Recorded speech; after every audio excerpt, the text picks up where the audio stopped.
Hi my lovely viewers, this is Hello to World Learning Tutorial channel for you. Today in this tutorial I am going to show you how to set power mode best power efficiency in Windows 11. So for this case here we will go to here search option. We want anything, we write here power.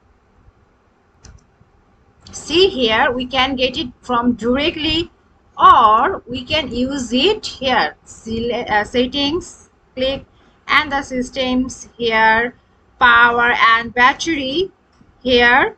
So system, then power, battery, then what do you want? We want power mode. So what have we want? Optimize your device based on power use and performance. So here by default, or I have set it before it, I can't remember right now. So how many items here that we can check it easily. So click this icon.